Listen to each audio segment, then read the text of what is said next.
She's introducing weather modification bill.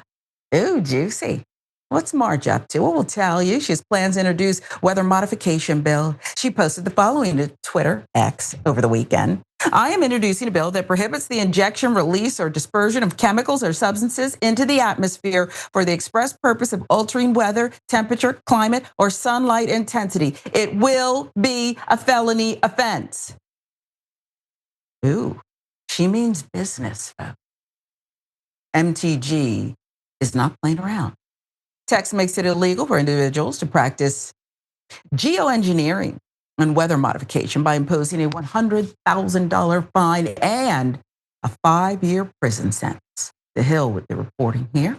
Now, the punishment would apply to cloud seeding, which is an 80-year-old technology that adds tiny particles, usually silver iodide crystals, to clouds to trigger rain or snow, as defined by the Government Accountability Office. Some states have practiced the measure, but it's rarely been undertaken by federal jurisdictions. We must end the dangerous and deadly practice of weather modification and geoengineering, Greene said of the forthcoming bill. However, lawmakers in the Sunshine State said cloud seeding is a safe practice. It has been undermined by conspiracy theories about weather alteration, as contrails, condensation trails left in the air by planes are sometimes confused as chemtrails. They are kind of two different things, and I think people have got them mixed up because they think that they've heard that this chemtrail conspiracy theory is about geoengineering and weather modification. Mick West, a science writer and fellow for the Committee of Skeptical Inquiry, told 12 News that they have a lot of work these days. Then they discover that there's this thing called cloud seeding, which actually is weather modification, and then they kind of put 2 and 2 together and make 17. Greene made headlines last year when she suggested Democrats were able to, quote, control the weather in the aftermath of Hurricane Helene, prompting then President Biden to condemn what he called irresponsible and beyond ridiculous falsehoods.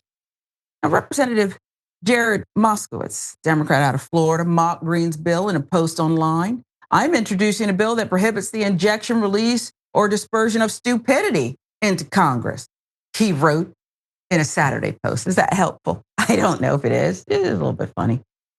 A little bit. None. I mean, you're the comedian here, Ben. What do we do with Marjorie Taylor Greene's bill? I believe she believes it. And perhaps there are parts of it that are debatable and other parts that are conflated. What say you?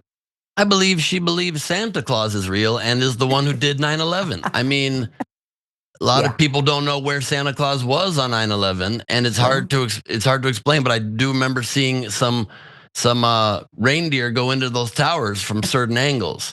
So it's hard to know. I would like to introduce a bill to prohibit the release and injection of chemicals into what's left of her tiny little brain.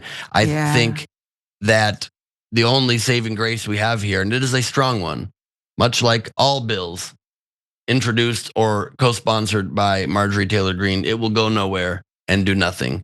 And so that's the silver lining injected into the clouds above our heads. So you think it kind of keeps her occupied, is what you're saying, and that makes her less damaging or less audible to other people who are engaged in serious thought. Yeah, the more that she's focused on weather modification, looking up, doing rain dances in her backyard and praying that nobody creates tornadoes to specifically target her house, the better off we all are. I'd like her to be as busy as possible with fantastical theories. So will this make the podcast then where you will, I don't know, debate? Is there something there that can fulfill the time slot? No, there is not. Okay. Well, and I wasn't trying to, do the rundown for you, but I was just curious. No, I appreciate it. We only do it once a week, and we try to focus on the issues that, well, we did talk about Trump's new perfumes last week, though, but he is the president and not whatever Marjorie Taylor Greene is, conspiracy theorist in charge of Congress.